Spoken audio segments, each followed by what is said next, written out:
চলতি বছরের শেষ দিকে বোঝা যাবে ডোনাল্ড ট্রাম্প নতুনভাবে যুক্তরাষ্ট্রের যে বৈশ্বিক নেতৃত্ব প্রতিষ্ঠার কথা বলেছেন তা বাস্তবে রূপ নিচ্ছে কিনা, নাকি তা কেবল বক্তব্যেই সীমাবদ্ধ।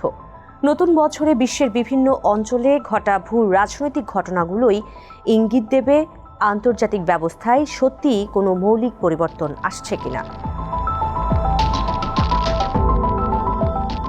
এই প্রক্রিয়ার প্রথম ও সবচেয়ে বড় পরীক্ষা হবে গাজা। ট্রাম্পের পরিকল্পনার প্রাথমিক ধাপ বাস্তবায়িত হয়েছে ইতোমধ্যেই। এখন মূল প্রশ্ন হলো, যুক্তরাষ্ট্র কি সেখানে একটি কার্যকর প্রশাসন গড়ে তুলতে পারবে, যাকে টিকিয়ে রাখার মতো থাকবে নিরাপত্তা ব্যবস্থাও? বিষয়টি অত্যন্ত জটিল।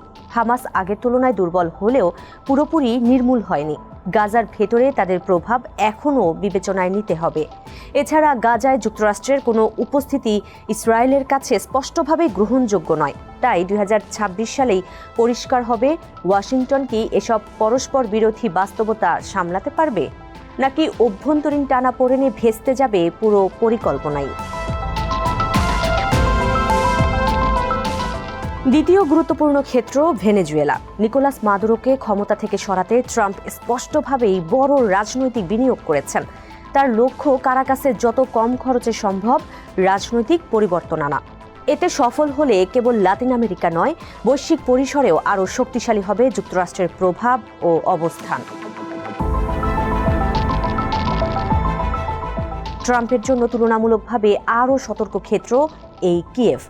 এখানে ওয়াশিংটনের ঝুঁকি তুলনামূলক কম, সম্পৃক্ততাও সীমিত। মার্কিন কৌশল মূলত আনুষ্ঠানিক কূটনৈতিক যোগাযোগের ওপরই সীমাবদ্ধ। ট্রাম্প প্রশাসন বিশ্বাস করে অনুকূল অর্থনৈতিক অবস্থা ধীরে ধীরে গভীর ভূ রাজনৈতিক দ্বন্দ্বকেও প্রশমিত করতে পারে। এই ধারণা বাস্তবে কতটা কার্যকর তা স্পষ্ট হয়ে উঠবে 2026 সালেই। সবকিছু এক কঠিন রাজনৈতিক সময়ের মধ্যে ঘটছে।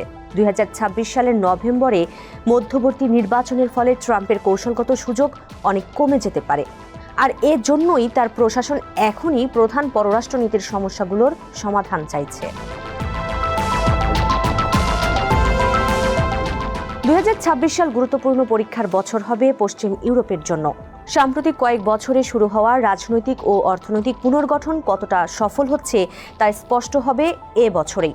এটি ফ্রান্সের 2027 সালের প্রেসিডেন্ট নির্বাচনের জন্য সূচনা পর্ব হিসেবে কাজ করবে।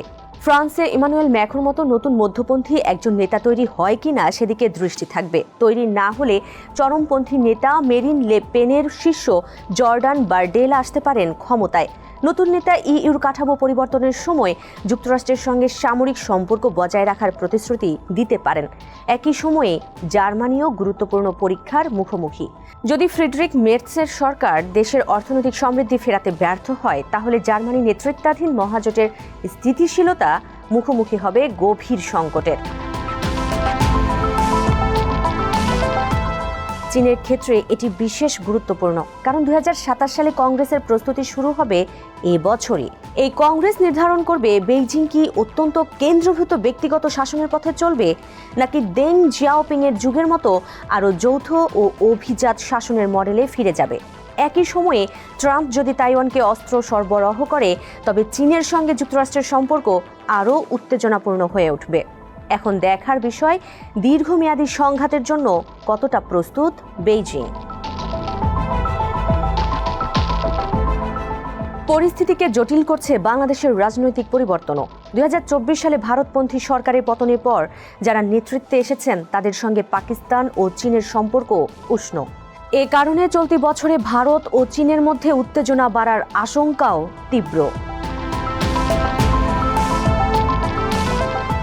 ব্রাজিলে প্রেসিডেন্ট নির্বাচন হতে পারে ব্রিক্সের জন্য বড় পরীক্ষা। বর্তমানে লুলা এগিয়ে আছেন, তবে যদি বোলসোনারোর দল আবারও ক্ষমতায় আসে, ব্রাজিল হয়তো ব্রিক্সকে কম সমর্থন দেবে। এটা আরও গুরুত্বপূর্ণ, কারণ ট্রাম্প নিজে ব্রিক্স নিয়ে খুব একটা স্বস্তিতে নেই। রাজনৈতিক বিশ্লেষকরা বলছেন, বিভক্ত বিশ্বের জন্য 2026 সাল হতে যাচ্ছে বেশ কঠিন এক বছর। ট্রাম্পের উচ্চাকাঙ্ক্ষা বিশ্ব রাজনীতিতে জমে থাকা দ্বন্দ্বগুলোকে আরও তীব্র করবে। কিছু নেতা হয়তো পুরনো শান্তিপূর্ণ সময় ফিরে আসবে বলে আশা রাখে, তবে সামনের দিনগুলোয় সে ধরনের স্বাভাবিকতা ফিরে আসার সম্ভাবনা অনেক কম।